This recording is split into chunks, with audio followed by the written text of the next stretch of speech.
আজ 23শে জানুয়ারি, তাই বিবেকানন্দ বিদ্যা নিকেতন স্কুলে আমরা নেতাজির জন্মদিন পালন করব।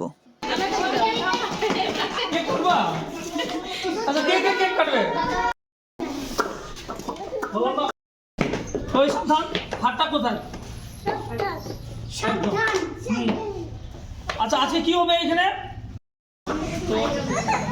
তোমাকে তোমাকে আজকে নেতাজি সুভাষচন্দ্র বসুর জন্মদিনে উপলক্ষে আজকে আমরা ওনার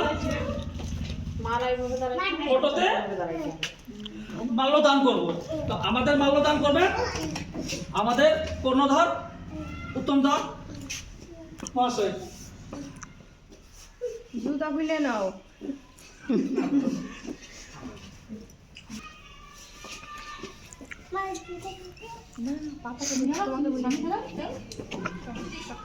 সামনে দেখো, হাততালি দাও।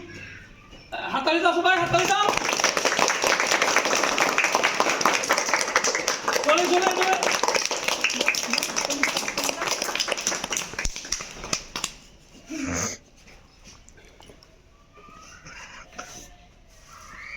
আর আমি এখানে ডাকবো আমাদের মাধুরীবতীকে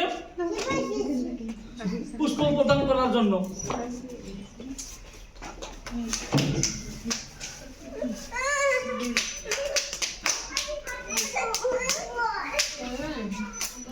হাততালি দাও, হাততালি দাও।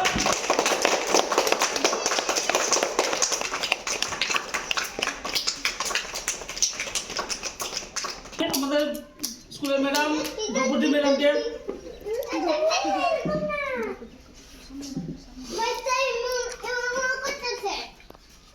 হাততালি দাও, হাততালি দাও।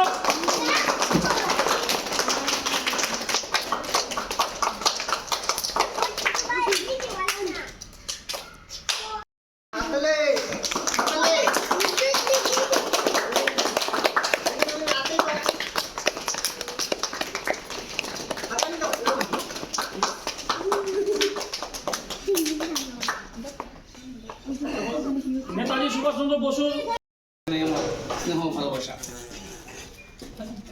আজ 23শে জানুয়ারি, ঠিক আজকের দিনে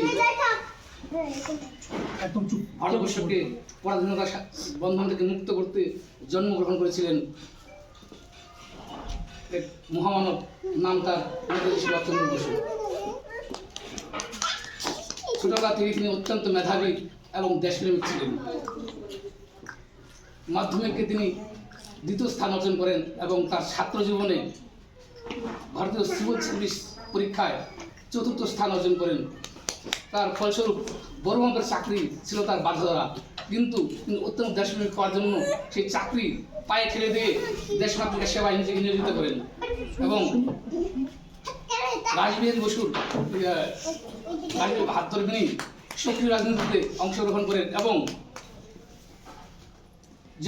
জাতীয় কংগ্রেসের সভাপতি পদে নির্বাচিত হন।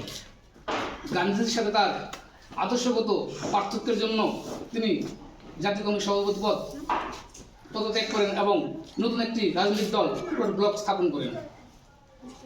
এদিকে গান্ধীজির অহিংস আন্দোলনের মাধ্যমে দেশ স্বাধীন করা সম্ভব নয় নেতাজি বুঝতে পেরেছিলেন, তাই তিনি আজাদ হিন্দ ফৌজ স্থাপন করেছিলেন সশস্ত্র আন্দোলনের মাধ্যমে দেশ স্বাধীন করার জন্য।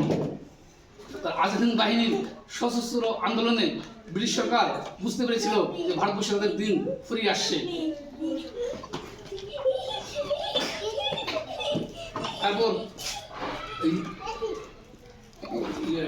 মণিপুরের বিস্তীর্ণ অংশ তিনি দখল করেছিলেন এবং স্বাধীন ভারতের প্রথম সরকার গঠন করেছিলেন। তার অবদান, তার কৃতিত্ব ভারতবাসীর হৃদয়ে আজও বিদ্যমান।